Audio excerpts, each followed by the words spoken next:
Welcome. In front of me is a Redmi Note 12 Pro Plus, and today I'll show you how you can record a screen on this phone.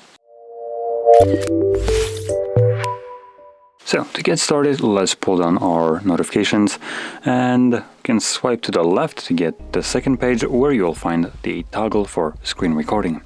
Now once you see this toggle, you can either tap on it to start recording or you can hold it and this will take you to the settings so you can get a quick glance at how it's set by default, and if something doesn't fit your needs, just change it.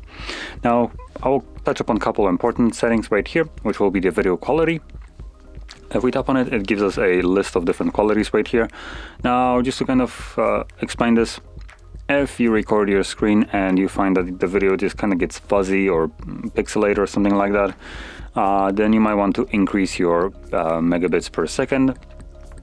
If it's not, then don't do anything. But I don't recommend changing it to the highest possible number because it will increase the amount of storage taken per minute substantially. So just to kind of describe this, 1 megabit per second is basically, if you record 1 minute, that's going to be 60 megabits of storage taken.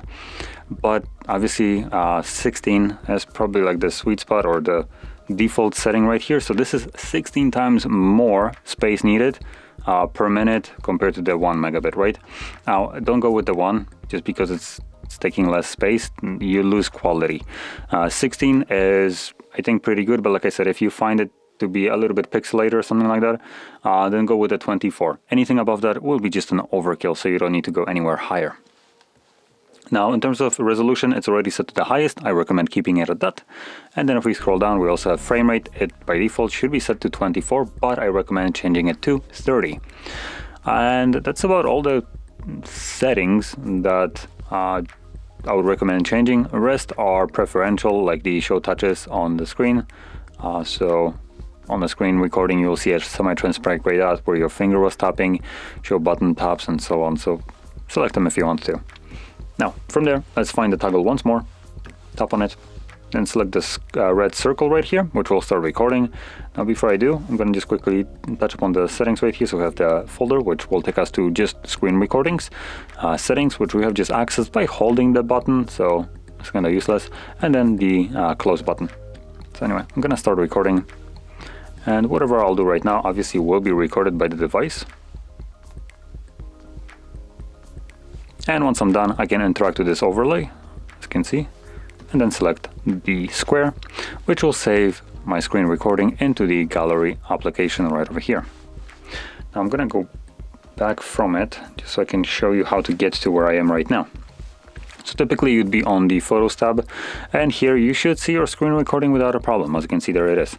But later on, once you coming back to this screen recording down the line, weeks, months later, you might struggle with finding it, obviously. So you can quickly locate it by going into the albums, screenshots, and screen recordings. Make sure you select the screen recording tab right here, because by default you should be in screenshots. So click right here, and then you'll see just all these screen recordings that have captured over the time. And from here you can play it back, obviously.